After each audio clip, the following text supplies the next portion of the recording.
sangat penting. Ya laitani ittakhadtu fulanan khalila.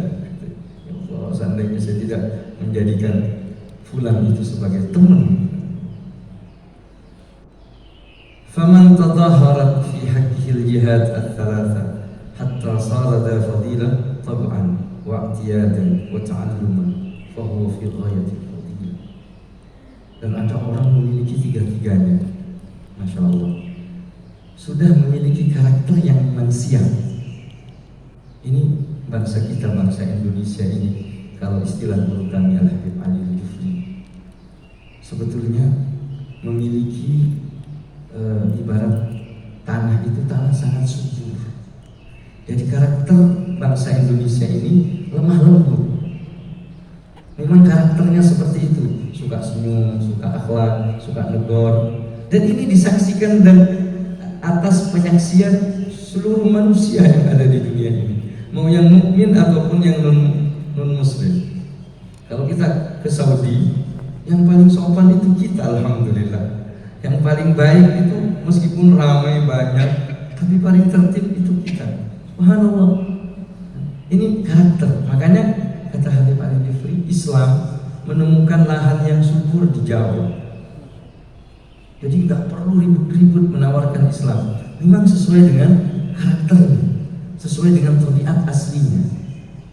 Memang kita kan suka menghormati yang lebih tua, suka untuk bertutur kata yang indah dan yang lembut. Bahasa kita memiliki, Masya Allah, ada bahasa teman dengan teman, ada bahasa dengan orang tua, ada bahasa dengan orang yang mulia. Itu memiliki gambaran betapa kita punya perhatian ini di dalam urusan akhlak ini dan karakter. Subhanallah. Nah, bila mana ini karakter sudah ada, memang diciptakan oleh Allah Subhanahu wa taala, kemudian dia berusaha untuk memiliki lebih dari itu, dan dia memiliki teman, pembimbing, guru, panutan yang memiliki akhlak yang baik. Jadi tiga hal ini berkumpul dalam satu orang, maka baik kebiasaan mempelajari, maka dikatakan fahuwa fi ghayatil fadilah, dia berada di dalam puncak keutamaan. Mudah-mudahan kita bisa mendapatinya. Wa man kana radilan bittabai, tapi bila mana ada orang yang memang memiliki karakter yang jelek, jadi memang sifatnya, tabiatnya seperti itu. Wattafaqa lahu qurana usul, kebetulan teman-temannya juga jelek, memiliki perangai yang jelek, memang dasarnya seperti itu. Kemudian dia memiliki teman-teman yang jelek, fata'allama minhum, dia pelajari itu pekerjaan-pekerjaan yang jelek dari temannya. Wa tayassarat lahu asbab syarr, dan ternyata digampangkan baginya hal-hal yang menjadi pintu-pintu kejelekan, sebab-sebab kejelekan, hatta tadaha, sehingga dia terbiasa. Fahuwa fi ghayatil bu'di min Allah azza wa jalla. Orang yang semacam ini adalah orang yang paling jauh dari Allah Subhanahu wa taala. Sebab ukuran dekatnya seseorang dengan Allah adalah al-akhlak. Makanya dikatakan faman zada fil khuluq zada fit tasawuf. Orang yang bicara tasawuf, bicara ini, tapi tidak punya perangai dan karakter yang baik, ini tasawuf yang sekedar ucapan belaka. Tapi hakikat daripada tasawuf itu membuat seseorang memiliki karakter yang indah, yang diridhoi oleh Allah Subhanahu wa taala. Wa tabayyana rutbatayn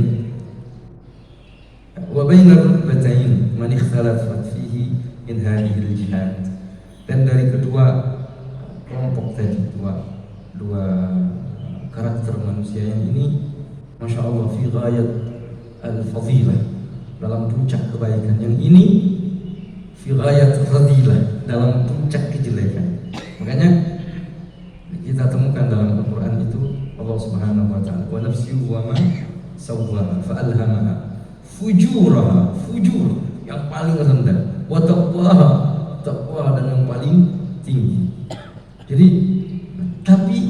ada yang di antara keduanya. Kadang-kala memang karakternya baik, tapi dia tidak punya teman, yang tidak punya guru. Kadang-kala tidak baik, tapi dia punya pembimbing yang membimbing dirinya, atau dia memiliki contoh dan tauladan, atau dirinya yang ingin berubah, punya keinginan yang kuat untuk memiliki akhlak yang baik.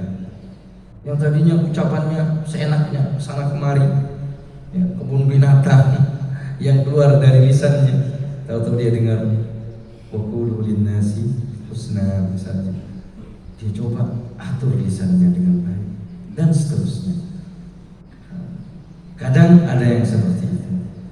Makanya walikulli darajatun fil qurbi wal bu'di, dan setiap derajat ini menjadi barometer dan ukuran dekat dan tidaknya dengan Allah Subhanahu wa taala. Faman ya'mal mithqala dzarratin khairan yarah. Siapa yang beramal sedikit saja maka akan terlihat, akan ada buahnya. Waman ya'mal mithqala dzarratin syarran yarah. Yang sedikit daripada kejelekan pun juga terlihat.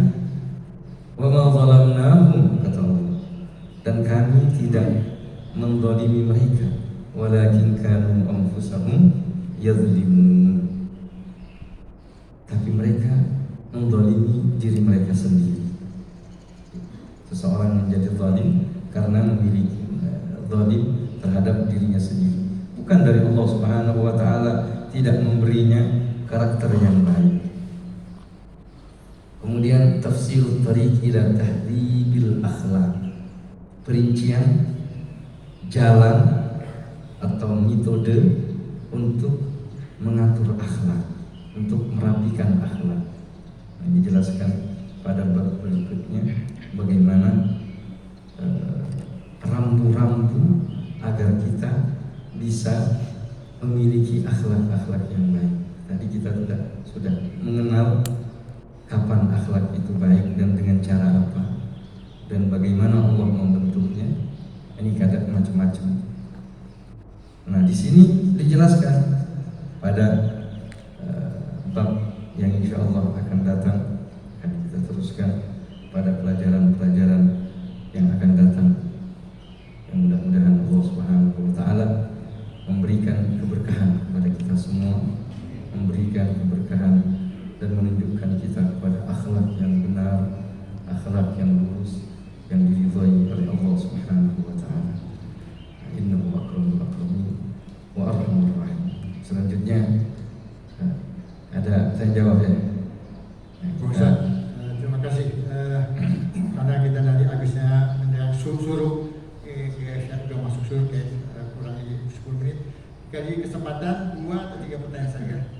2 atau 3 pertanyaan sudah selesai jam 6. Terima kasih Pak Ibu. Assalamualaikum warahmatullahi wabarakatuh. Waalaikumsalam. Terima kasih Pak Ustaz atas pencerahannya. Agama Islam itu pokok-pokoknya kalau nggak salah 3 ya Pak Ustaz. Yang pertama akidah, yang kedua syariah, dan yang ketiga akhlak. Alhamdulillah pagi ini Pak Ustaz menjelaskan tentang akhlak. Dalam pembukaan tadi Pak Ustaz menyampaikan bahwa akhlak yang baik ataupun akhlak yang benar itu harus dikelola dari 2 hal secara seimbang, yaitu akal dan nafsu. Akal ditutup udah pasti gak benar kan gitu. Nafsu ditutup gak ada girah juga dalam agama. Nah, bagaimana caranya agar akal dan nafsu ini bisa diseimbangkan Pak Ustaz? Karena ya kita pahami banyak dari para ulama kita yang mengarahkannya cenderung ke salah satu, meredam nafsunya, bahkan juga meredam akalnya. Udahlah, yang penting di masjid aja, nggak usah mikirin dunia di luar sana. Kan ada juga yang begitu. Ada yang satu berjuang terus di lapangan sampai nggak pernah mikirin bagaimana mengajak ke masjid. Nah, bagaimana menyeimbangkan 2 hal ini Pak Ustaz? Itu yang pertama. Yang kedua, Pak Ustaz juga tadi membahas mengenai banyak daripada kita ketika di masjid kita begitu tawadhu, begitu keluar masjid buyar. Nah, salah satunya yang ingin saya tanyakan adalah bagaimana kira-kira umat ini ketika di masjid belajar sholat jamaah waktu nengok kiri kanan waktu salam, artinya memberi salam, memberi keselamatan kepada sesama muslim juga kita. Tapi begitu di lapangan lupa semua Ustaz. Bagaimana menjadikan ajaran-ajaran pokok ibadah ini bisa praktek di dalam dunia nyata? Terima kasih. Assalamualaikum warahmatullahi wabarakatuh. Waalaikumsalam warahmatullahi wabarakatuh. Silakan Pak Ustaz dijawab dulu. Masya Allah, pertanyaan yang luar biasa. Barakallahu fikum. Benar apa yang disebutkan tadi, bagaimana kita menyeimbangkan, harus seimbang antara kekuatan akal, kekuatan, tapi yang menyeimbangkan itu adalah syariat. Itu pentingnya Allah Subhanahu wa taala menurunkan Al-Qur'an. Karena kadangkala kita ini bisa rancu, mana itu dorongan akal, mana itu dorongan nafsu, ya kan? Kadangkala ini merasa dorongan akal, karena kita harus begini, harus begitu, padahal itu dari nafsu. Atau sebaliknya, kita kasih contoh. Kadangkala kita itu bagaimana nafsu beraksi terhadap diri manusia, sampai-sampai Nabi Muhammad SAW mengatakan, ittaqun nafsal ladzi baina jambayk fa innahu akhbathu min sab'ina syaitan. Berhati-hatilah daripada nafsu yang ada pada dirimu, sebab itu lebih berbahaya, lebih jelek, lebih keji dari 70 syaitan. Syaitan itu internal, kalau ini eksternal, menggunting dalam ikatan, itu nafsu. Karena Imam Busiri mengatakan, wa khalifin nafsa wa syaitan maqsidun. Didahulukan nafsu daripada syaitan, sebab nafsu berbahaya. Salah satu contoh di dalam beribadah, misalnya kita beribadah, sedang baca Al-Quran, lagi enak-enak baca Quran, terbesit bisikan yang mengatakan, ayo kamu jangan baca Quran, coba kamu zikir, coba kamu majlis, coba kamu begini begitu. Akhirnya dia tinggalin Quran. Pas dia mau zikir juga nggak konsentrasi. Akhirnya dua-duanya tidak dikerjakan. Kenapa? Karena kita masih belum bisa membedakan mana itu nafsu, mana itu hati nurani yang Nabi mengatakan istafti qalbak wa in aftauka. Tanyakan pada hati nurani. Jangan dengerin orang lain, meskipun orang lain ngasih fatwa begini begitu. Udah tanyakan pada hati kecilmu bagaimana. Tapi kita ini masih buta. Benarkah hati ini adalah hati yang tulus karena Allah? Nah, di sini Allah Subhanahu wa taala memberi rambu-rambu kepada kita yang disebut dengan syarat. Jadi apapun, mau itu nafsu, syahwat, ukur terhadap syariat. Kira-kira bertentangan enggak dengan syariat? Akal yang merasa itu adalah kesempurnaan intelektual, logis, ukur terhadap syariat. Misalnya kita ini harus marah-marah. Kita ukur, oke, kita boleh marah. Tapi marahnya kita bagaimana? Kalau marahnya kita dengan caci maki, marahnya kita dengan meninggalkan akhlak nabawiyah, meninggalkan aturan syariat, berarti ini kemarahan perlu diukur lagi. Padahal kita sudah beranggap itu adalah berdasarkan akal yang matang, katanya. Dan ini isi kitab, semuanya dari awal sampai akhir. Bahkan aslinya kalau dalam cetakan Darul Minhaj itu 10 jilid.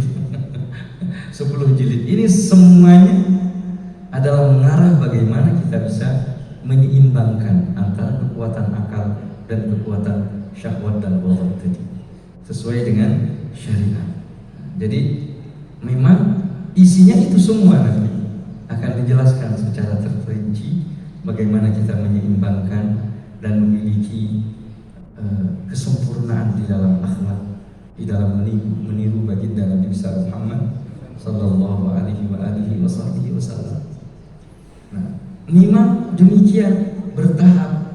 Ketika kita, ini pertanyaan yang kedua, kita menemukan orang, makanya Sayyidina Umar bin Khattab pernah bertanya kepada seseorang, bagaimana menurut kamu fulan?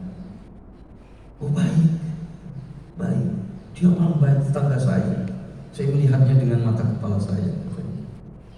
Kata beliau, la'allaka tashhad taraddudihi ilal masajid.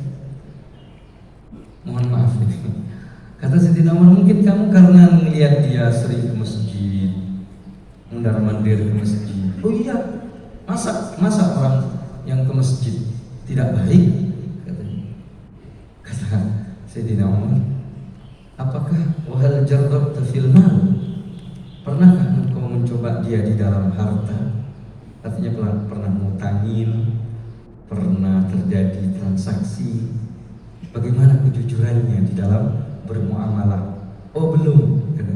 Seseorang tidak bisa diukur hanya dengan seperti itu. Sebab orang fajir, orang fasik, orang munafik bisa sholat dengan semangat, dengan kan begitu. Tapi bagaimana antara ibadah ketika seseorang sudah berada dengan Allah Subhanahu wa ta'ala, dia berzikir, contohnya zikir itu bukan hanya putaran tasbih yang Allahumma inni ala dzikrika, kan begitu. Ya Allah tolonglah kami untuk mengingatmu. Bukan hanya sekedar putaran tasbih yang kita putar, atau gerakan lisan dan bibir yang qomat kamit menyebut la ilaha illallah subhanallah alhamdulillah wa la ilaha illallah. Bukan hanya itu. Itu adalah bagian dan sarana untuk mengingat Allah. Tapi pada hakikatnya bagaimana seseorang muraqabah, musyahadah, merasa dilihat oleh Allah, yang dalam hal ini bentuk ihsan, atau merasa dilihat oleh Allah, merasa menyaksikan Allah, atau merasa dilihat oleh Allah. Di saat karakter ini menyatu dalam diri seseorang, maka mana mungkin dia akan berbuat jelek. Dia yakin bahwa yang di hadapannya itu adalah makhluk Allah, ciptaan Allah, Allah yang memberi rezeki, dan Allah melihat, memperhatikannya, Allah yang memberi nafas, yang memberi nyawa. Terus kita mau menzaliminya, terus kita mau membencinya, terus kita nggak layak. Kapan itu terjadi? Tatkala zikrullah menyatu. Tapi di saat Allah lepas dari orang itu, maka seperti apapun ibadah yang dia lakukan, maka dia tidak bisa bersikap dengan sikap yang anggun, sikap yang baik. Meskipun rajin baca Qur'annya Masya Allah, maka akhwatu ala ummati, kata Rasulullah sallallahu alaihi wasallam, yang paling saya takutkan kepada umatku, rajulun yaqra'ul Qur'an la yajawiz hanajirah. Dia baca Qur'an tapi nggak lewat di kerongkongannya, cuma di kerongkongannya doang. Nabi yang mengatakan kan min qari'il Qur'an wal Qur'an yal'an. Betapa banyak orang baca Qur'an sendiri yang melaknat. Alhamdulillah wal iyadzubillah. Kenapa? Ibadahnya formalitas, gak masuk ke dalam hatinya. Maka kalau masuk ke dalam hatinya, seperti tadi, dia akan berada fi hadratillah, dia akan berakhlak. Nah ini contoh akhlak zikir. Belum akhlak yang lain, akhlak syukur, akhlak sabar, akhlak menjaga diri dan seterusnya, yang insya Allah dalam kesempatan-kesempatan yang akan datang akan kita kaji satu persatu. Yang mudah-mudahan Allah kasih kita taufik dan bisa kita praktikkan dalam kehidupan sehari-hari kita. Demikian kira-kira, mohon maaf. Baik Pak Ustaz, terima kasih. Jadi ada pertanyaan sebetulnya, saya mau nanya sebentar Pak, mohon maaf, bukan saya memberi kesempatan ini. Sebetulnya ada kaitan dengan Pak Lito nih. Jadi dari pertanyaan Pak Lito luar biasa. Kalau antara akal dan nafsu ini kadang-kadang kan kita yang dikalahkan sebetulnya itu terpadu. Nah, yang pertanyaan saya ini dari Imam Ghazali tentu ada trik-triknya. Kalimat walaupun nanti masuk di bagian yang berikutnya ya tentang metode untuk mencapai akhlak yang baik. Nah, saya mau menanyakan masalah perintah Rasulullah SAW di dalam mengaplikasi azan. Ini azan. Azan dikatakan bahwa sholat adalah tiang agama. Sehingga ada salah satu kalimat yang terakhir, hayya sholat, mari kita sholat. Hayya falah. Nah, ini tentu saya mengartikan itu tidak bisa dipisahkan. Sehingga kemenangan yang harus kita ambil sebagai umat Islam yang terbesar di negeri ini harusnya merebut kemenangan. Nah, karena tahu kelemahan kita itu yang domba di kelemahan lemah. Nah, ada kelompok yang katakan sholat ya sholat, bagus sholat. Keluar dari masjid tidak ada peduli. Nah, ini saya minta Imam Ghazali mungkin ada trik walaupun belum waktunya ya. Tapi saya minta pengarahan buat diri saya karena saya terus saja kalau azan itu saya sangat berkesan soal al-falah. Jadi setelah kita sholat, mari kita rebut kemenangan. Nah, ini umat Islam boleh dikatakan dipisah. Makanya kadang-kadang sholat, terus mulai kebenaran masa bodoh dan segala macam. Apakah itu Rasulullah sampaikan di dalam untuk umat pelaksana sholat tadi? Terima kasih. Assalamualaikum warahmatullahi wabarakatuh. Waalaikumsalam. Perang di masa Nabi itu yang paling dahsyat itu perang apa? Melawan hawa nafsu. Melawan hawa nafsu. Perang di masa Nabi yang paling dahsyat itu perang apa? Perang Badar. Perang Badar. Itu disebut dengan Al-Badrul Kubra. Ditulis di dalam Al-Quran ceritanya secara tafsir. Udah begitu, Nabi pulang dengan kemenangan. Tapi kata beliau, kita ini belum selesai. Raja'na min jihadil asghar ila jihadil akbar. Kita pulang dari jihad yang kecil, padahal kecil gimana? Dahsyat, 300 orang melawan 1000.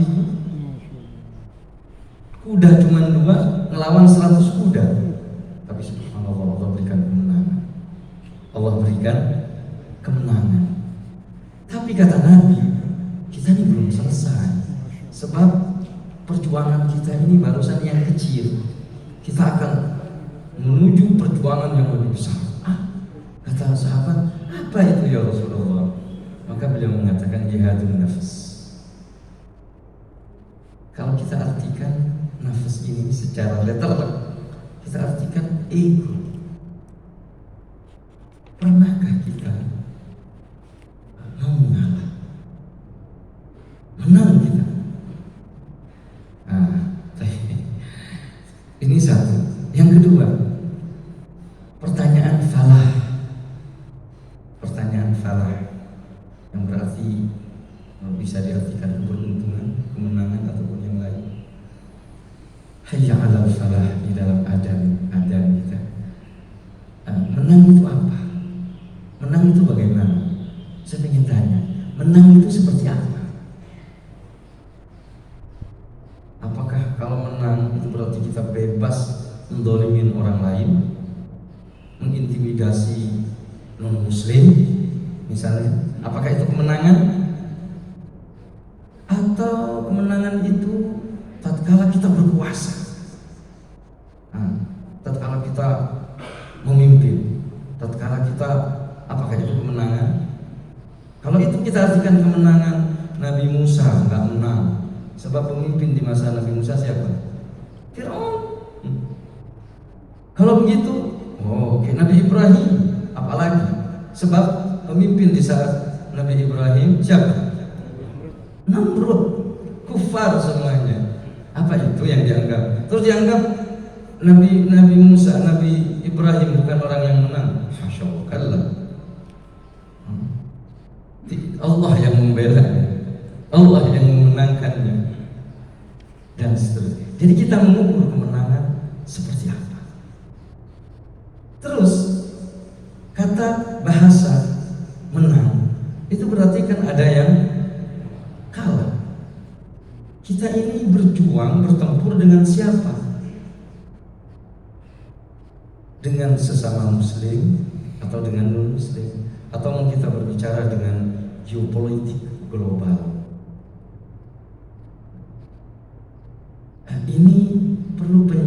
keyakinan dan pemikiran yang matang di dalam hal ini. Sebab di saat kita hanya sekedar berpikir di dalam satu sisi dan tidak komprehensif, maka kita akan terjebak antara kalah menang. Bahkan dengan saudara kita itu di Timur Tengah, muslimnya itu 99%, porak-poranda, kasihan, inflasi terjadi di mana-mana. Ya Allah, Libanon saat ini sangat memprihatinkan. Di Yaman, saya dulu di Yaman itu waktu masih di pesantren, itu $100 itu 18.000 real kita dapetin. Hari ini $100 itu 120.000. Beberapa waktu yang lalu sampai tembus 160.000. Bayangkan juga, hancur ekonominya, nggak ada harganya mata uangnya. La ilaha illallah. Kasihan ini orang. Artinya kejadian-kejadian yang semacam ini harus kita renungi, harus kita perhatikan. Padahal di situ banyak para ulama. Suriah, ya Allah, Suriah, Masya Allah, Syam, yang dikatakan oleh Nabi Muhammad, Allahumma barik lana fi Syamina wa Yamanina. Allah berkahi Syam kami, Yaman kami. Ini doa Nabi. Apa doa Nabi enggak diistijabah oleh Allah Subhanahu wa taala? Mustahil doa Nabi. Tapi terus terang, kondisi kita 100% lebih baik daripada kondisi mereka secara zahir. Ini semestinya adalah sebuah kenikmatan falah dari Allah yang kami tidak mengartikan kalah dan menang, tapi ini adalah anugerah dari Allah Subhanahu wa taala atas apa yang la ilaha illallah. Kembali kepada akhlak. Kembali kepada akhlak. Sebab hancurnya dunia ini tatkala akhlak ini sudah tidak ada. Siapa yang mengatakan ini? Rabbul Alamin, Allah Subhanahu wa taala. Coba kita perhatikan dalam surat Allah mengatakan tentang wasyamsi wa duhaha. Ketika Allah bercerita tentang asyams, wasyamsi demi matahari dan waktu duhanya, demi siang, demi malam, demi Allah, demi wal ardi wa ma tahaha, was samai wa ma banaha, demi langit, demi bumi. Kemudian Allah mengatakan wa nafsi wa ma sawwaha. Ini langit, bumi, matahari, rembulan, siang dan malam disebut oleh Allah dan dengan kata-kata sumpah. Kemudian Allah bersumpah dengan nafas. Dan demi nafsu katanya. Terakhir, apa maksud di sini? Itu adalah isyarat bahwasanya baik dan tidaknya ekosistem yang ada di muka bumi ini tergantung kepada nafas. Ketika orang cenderung untuk menzalimi orang lain, akal yang luar biasa dia gunakan untuk membuat senjata pemusnah massal, dan dia tidak punya rasa takut kepada Allah. Dia syahwat yang dia, apa yang terjadi muka bumi hancur. Makanya Allah mengatakan zaharal fasad fil barri wal bahr bima kasabat aydin nas. Ini semua rusak gara-gara ulah-ulah manusia. Jadi sekali lagi, siapa yang menentukan baik dan tidaknya? Makanya Allah mengatakan innallaha la yughayyiru ma biqaumin hatta yughayyiru ma bi anfusihim. Bi anfusihim dalam riwayat qiraah yang lain. Nafas ini tergantung, jadi baik dan tidaknya tergantung diri kita. Dan kita memandang manusia itu kita dengan pandangan nabawi, bukan dengan pandangan sosmed, bukan dengan pandangan media atau opini publik yang dibikin oleh orang. Coba bagaimana Nabi Muhammad bersabda sallallahu alaihi wasallam. Ini mau dengerin Nabi Muhammad. Beliau yang mengatakan, "Man qala halakan nas fa huwa ahlak." Kemudian ada yang riwayat fa huwa ahlakum. Kata Rasulullah, kalau orang berkata dengan mental pesimis, putus asa terhadap realita, Dia mengatakan manusia sudah hancur, manusia sudah rusak, manusia. Maka kata Nabi, fahuwa ahlam, maka dia yang paling rusak. Kalau kita menganggap sudah putus asa ini dunia, atau kita menganggap fahuwa ahlam, karena sebagian rawi mengatakan dialah yang merusak. Dia yang tidak bisa menanamkan nilai-nilai optimisme di dalam umat ini. Masya Allah, mau dibilang rusak bagaimana? Mau masjid penuh kayak gini. Masya Allah, mau dibilang hancur bagaimana? Masya Allah, kita masih alhamdulillah, nikmat dari Allah. Kita syukurin.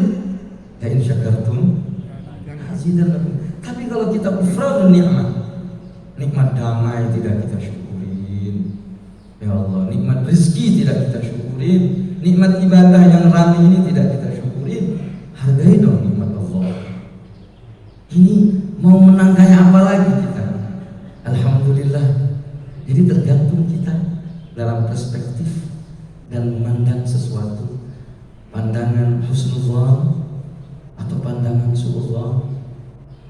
Tergantung. Dan Nabi di saat disuruh memilih antara yang optimisme dengan pesimisme, beliau memilih yang optimis, tidak memilih yang memang nggak sempurna. Kita nggak sempurna, jauh dari kesempurnaan. Tapi dibandingkan dengan orang lain, alhamdulillah negeri kita 80%, bahkan 80 sekian persen pemeluk la ilaha illallah Muhammad Rasulullah, tidak terkalahkan penduduk terbesar kaum muslimin. Jadi kalau kita bersaing masih dalam rangka fastabiqul khairat, dalam rangka at-ta'awun 'alal birri wat taqwa. Ingat, saya juga percaya dengan teori konspirasi bahwa ada musuh-musuh Islam yang ingin merusak. Tapi ingat bahwa faktor internal kita itu juga berbahaya, eksternal juga berbahaya. Kita harus waspada dari tipu daya musuh-musuh Islam yang tidak akan pernah berhenti untuk menghancurkan kita.